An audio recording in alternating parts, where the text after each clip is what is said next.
go through some questions. So good afternoon to everybody from the FIM delegation that's here at the United Nations. Actually, we're in Bangkok, which is the headquarters of the United Nations for the Asia and Pacific region.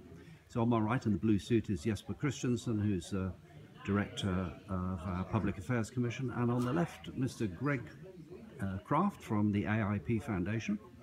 AIP Foundation was the first winner back in 2010 of the FIM Road Safety Award.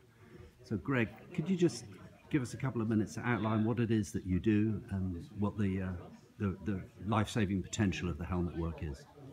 Well, I think like FIM and many organizations in the world, where obviously our biggest mission is trying to save lives and decrease injuries, normally traumatic brain injuries, from the non-use of helmets is what we have decided to focus on.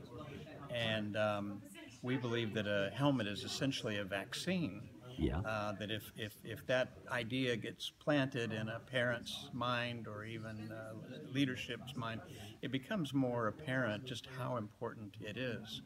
And since 2010, and by the way, I want to add and thank FIM again, because the recognition that we received then did so much to help our credibility and reputation. And I think it also made people start thinking more about the importance of this issue. Since that time, we're now approaching close to 1 million helmets that have been distributed to children, not only in Asia, but also in Africa, India, even a few countries in Latin America.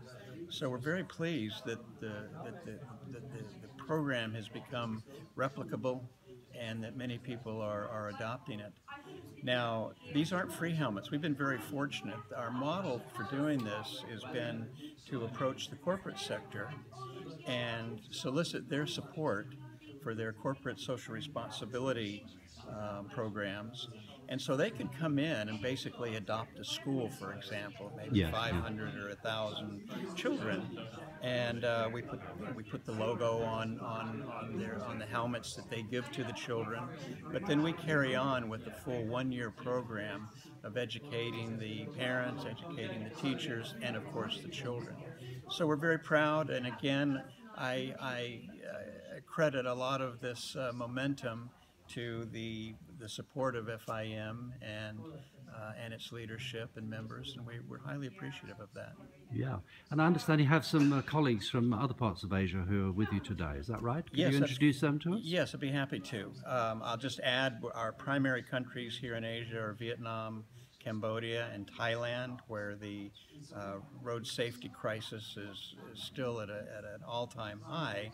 And so these four people are very involved with us in doing not only helmets, but pedestrian safety, especially for children, and doing advocacy and working with the government. So first, we have Ratana Whitner, who is our chairperson, actually, here in Thailand. She's also the wife of the Danish ambassador. All right. So she's an ideal spokesperson for us. But Ratana, maybe share with FIM some of the things that we're doing here in Thailand now. Yes, actually, AIP Foundation had come here several years ago, and we registered as a Thai NGO, so it's easier for us to operate. And we started with our signature program, which is Helmet for Kids. But then we managed to get in connection and work with collaboratively with the government and key stakeholders in Thailand. And now we are one of the key players here in Thailand. And I can say that from the point of view of a civil society, we are the one who's here very strong and doing a lot of work. Beside the helmet work we're doing now, we're getting into advocacy for policy change. And we're advocating for lowering speed limit in the city from 80 now in Thailand to 50 or below. And then we plan several activities And we also have connected and a very good network with big bike, motorbike groups as well as bicycle. So it's really an exciting time here. You might be amused to learn that I first heard about the AIP Foundation through the Danish ambassador to London, who Okay. referred me to the then Danish ambassador in Vietnam. In Vietnam at that time. And we should remind everybody, although he lives and works and is married to a Swedish lady, Jesper is also from Denmark as well. Oh, really?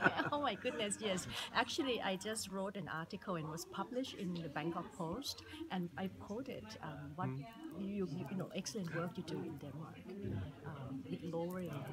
Perfect. And we have, is it two other colleagues, Greg? Of Yes, yours? we Could they come have forward? Miriam. So Miriam is, She's our CEO, yes. based in Ho Chi Minh. We're filming, dear. Oh, okay. So Miriam? I didn't know I was in it. Yes. Oh, yes. Lipstick on? Everybody from AIP. So please, if you come and stand next to Greg. Yes. Actually, her husband was the ambassador here and also from Myanmar. And they have just moved. Last year now he's been posted in Bangladesh, covering I think several. He may be a future minister of foreign affairs or something. He's an amazing guy. So Miriam, you're the CEO for the AIP Foundation, that's right. right, yes. And you're based also in Vietnam where the foundation started? Yes, I am. I'm based in the south in Ho Chi Minh City. All right, yeah. And who else do we have from AIP? One more colleague here? We do. So we have our chairperson from Thailand and also our country manager from Thailand. Are they here They in the meeting today? They are. They were both here, yes. Yeah. And we had our Cambodian country director as well. Okay, well thanks very much, and it's great to be here in the United Nations and to hear a bit more about this work. Thank you. Thank you.